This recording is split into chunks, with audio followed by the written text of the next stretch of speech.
पहला धमाका, दूसरा धमाका, तीसरा धमाका। एक ही सर्जिकल स्ट्राइक में हिजबुल्लाह ने फोड़ डाली इजरायल की 3 आंख।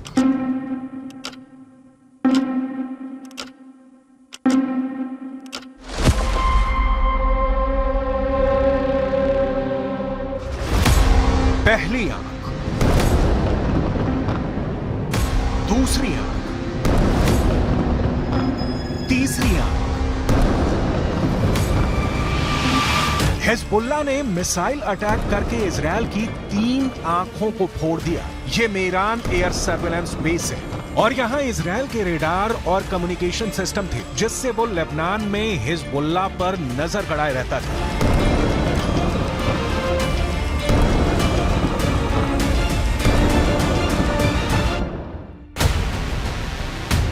अब सैटेलाइट तस्वीर की मदद से इस लोकेशन को समझिए। लेबनान बॉर्डर पर यह है इजरायल की 3 आंख यानी 3 ग्लोब रेडार और साथ में है इजरायल के कम्युनिकेशन टावर। ये मेरान एयर सर्विलांस बेस है जिसे तैयार करने में इजरायल ने अरबों रुपए खर्च किए थे।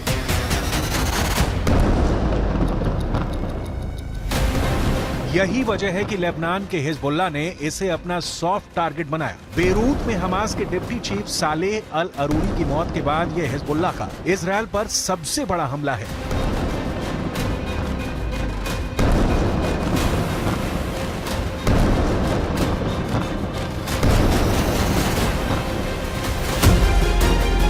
यह इजरायल के बहुत ही सीक्रेट बेस पर बहुत बड़ा हमला है। एक तरह से हिजबुल्लाह ने इजरायल के सीक्रेट बेस को मिट्टी में मिला दिया है। अब तक डरा हुआ लग रहा था हसन नसरल्लाह, लेकिन अब लग रहा है कि शुरू हो चुका है अरूरी का बदला। इजरायल पर टूट रहा है हिजबुल्लाह। हसन नसरल्लाह को पहले बैकफुट पर देखा गया। अरूरी की मौत के बाद हसन नसरल्लाह की जुबान में वो तीखापन नहीं था जिसकी इजरायल को उम्मीद थी, लेकिन अब हिजबुल्लाह ने अपना सबसे खतरनाक अटैक करके इजरायल को सोचने पर मजबूर कर दिया है कि वो हिजबुल्लाह से कैसे निपटेगा।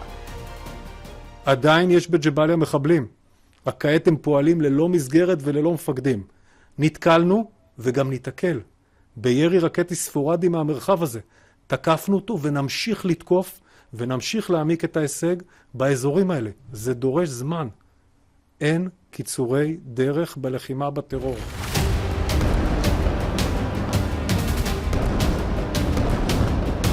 इस वक्त लेबनान और इजरायल के मौत वाले बॉर्डर पर हिजबुल्लाह का पूरा कंट्रोल है। हिजबुल्लाह अब ऐसी मिसाइल फायर कर रहा है जिसके आगे इजरायल के टैंक अपनी तोप रगड़ते हुए नजर आ रहे हैं। हिजबुल्लाह ने निकाली हैं 3 बहुत ही खतरनाक एंटी टैंक मिसाइल और मल्टी बैरल रॉकेट लॉन्चर। ये मिसाइल ईरान से सप्लाई की जाती रही हैं और ऐसी मिसाइलों का हिजबुल्लाह के पास बहुत बड़ा जखीरा है।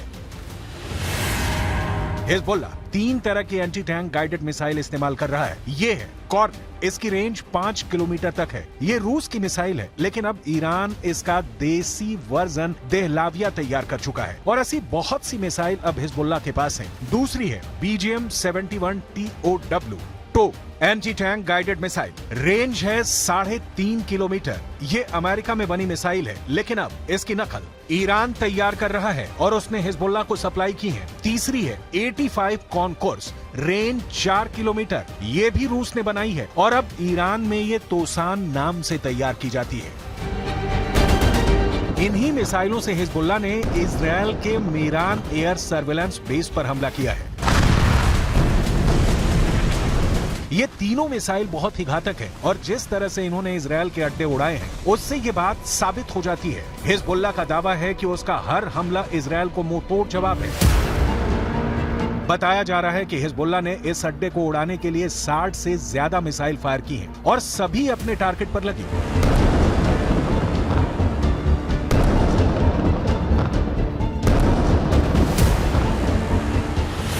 ये मेरान एयर सर्विलांस बेस के अंदर की तस्वीरें हैं जिन्हें बहुत ही सीक्रेट माना जाता है।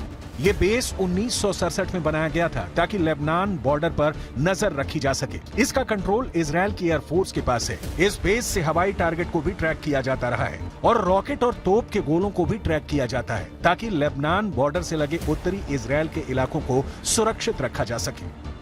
दक्षिण लेबनान और उत्तरी इजराइल के बीच जो बॉर्डर है वहाँ तनाव बहुत ज्यादा है। कब कहाँ बम फटेगा, कहाँ धमाका होगा, ये या तो हिजबुल्लाह जानता है या फिर इजराइल की सेना। वैसे यहाँ के लोगों को भी पता है कि बहुत जल्दी युद्ध का एपिसेंटर गाजा से निकलकर लेबनान तक पहुँच सकता है। यहाँ तैनात संयुक्त राष्ट्र की सेनाएं भी अलर्ट मोड पर हैं। लगातार पेट्रोलिंग हो रही है। हमास के डिप्टी चीफ सालेह अल अरूरी की मौत के बाद हिजबुल्लाह के सामने बस दो ही विकल्प है, या तो उसे मरना होगा या उसे मारना होगा। यही वजह है कि हिजबुल्लाह ने इजराइल के अड्डों को टारगेट करना तेज कर दिया है।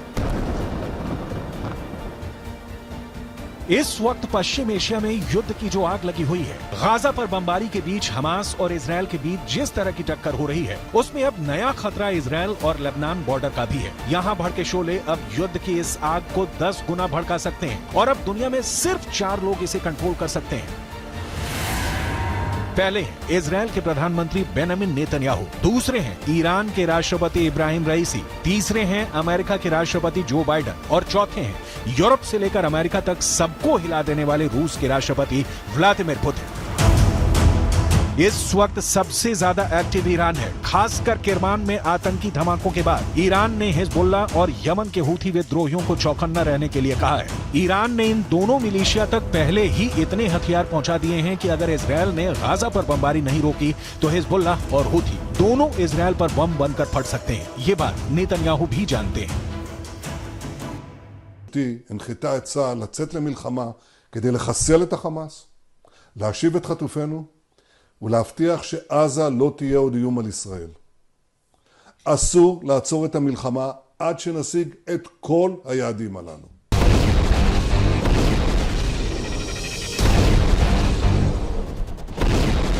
जब से सालेह अल अरूरी को इजराइल ने ड्रोन स्ट्राइक में मारा है, तनाव बहुत ज्यादा फैल गया है। ये ड्रोन स्ट्राइक बेरूत के दहिया इलाके में हुई, जिसे हिजबुल्लाह का गढ़ माना जाता है। दहिया में जब सालेह अल अरूरी को जब हमास के ऑफिस के करीब देखा गया, तब इजराइल का ड्रोन मौत बनकर टूट पड़ा। इस हमले में सालेह अल अरूरी के अलावा 5 और लोग मारे गए जो हमास के ही अधिकारी थे। सवाल है कि क्या अरूरी की मौत का बदला अब सीधा युद्ध होगा, जिसमें बड़ी लड़ाई इजराइल और हिजबुल्लाह के बीच होगी। ऐसा युद्ध जिसमें इजराइल की तरफ होगा अमेरिका, जबकि हिजबुल्लाह की मदद करेगा ईरान। हालांकि बेंजामिन नेतन्याहू इससे पहले ही बेरूत को गाजा बनाने की धमकी दे चुके हैं। תקפנו מטרות רבות של חיזבאללה, חיסלנו מחבלים רבים, ואני שב ואומר, אם חיזבאללה יבחר להיכנס למלחמה, אם חיזבאללה יבחר להיכנס למלחמה, הוא יעשה את טעות חייו. देखा जाए तो हिजबुल्लाह वो संगठन है जिसे ईरान से पूरी मदद मिलती है और ईरान हिजबुल्लाह को इजराइल के खिलाफ एक बड़े हथियार के तौर पर इस्तेमाल भी करता आया है। लेकिन इजराइल ने अगर हिजबुल्लाह का हाल हमास जैसा करने का फैसला किया तो लेबनान में वर्ष 2006 वाले युद्ध की तबाही दोहराई जा सकती है। 2006 में हिजबुल्लाह और इजराइल के बीच 34 दिन तक युद्ध चला था। तब इजराइल के 121 सैनिकों को मिलाकर 160 लोग मारे गए थे, जबकि हिजबुल्लाह के 250 लड़ाकों समेत लेबनान के 1200 लोगों की मौत हुई थी। हम अपनी वीडियो लाइब्रेरी से 17 वर्ष पहले लड़े गए इस युद्ध की तस्वीरें निकाल कर लाए हैं ताकि इस बात का अंदाजा लगाया जा सके। लेबनान का वही हाल कर सकता है जो इस बार गाजा का कर रहा है। इसलिए हिजबुल्लाह को नेतन्याहू की धमकी को बहुत गंभीरता से लेना होगा, क्योंकि इजराइल अब बेरूत को दूसरा गाजा बना देगा। ये वो साफ साफ कह रहा है। इजराइल जानता है कि अरूरी की मौत ने उसका एक दुश्मन खत्म किया है, लेकिन कई और दुश्मन उसके खिलाफ तैयार हो चुके हैं।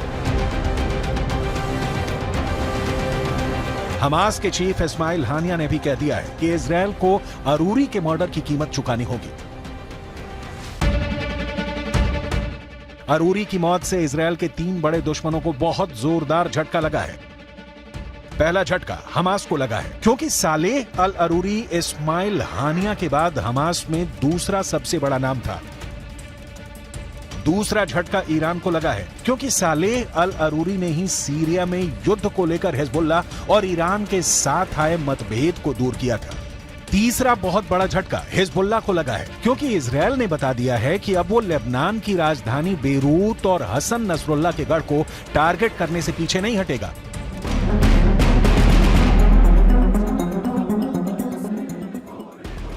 इस वक्त गाजा के बाद वेस्ट बैंक में भी युद्ध के हालात बनते नजर आ रहे हैं। सालेह अल अरूरी की मौत के बाद वेस्ट बैंक में प्रदर्शन शुरू हो गए हैं। सड़कों पर हजारों लोग इजरायल के खिलाफ उतर आए हैं। हालात ऐसे हैं कि इजरायल को अब अपनी ड्रोन फोर्स को वेस्ट बैंक के ऊपर एक्टिव करना पड़ा है। देखा जाए तो वेस्ट बैंक इजरायल के खिलाफ 5वां मोर्चा है। इससे पहले गाजा की लड़ाई है, हिजबुल्लाह से लड़ाई है, हूथी से युद्ध का खतरा बढ़ता जा रहा है। इराक में ईरान समर्थित हश्द अल शाबी ने अमेरिका के ठिकानों पर हमले बढ़ा दिए हैं। अरूरी की मौत के बाद ये मोर्चे और मजबूत होंगे, इसमें कोई शक नहीं। ये युद्ध फैला तो समझ लीजिए कि बहुत से देश इसकी चपेट में आ जाएंगे।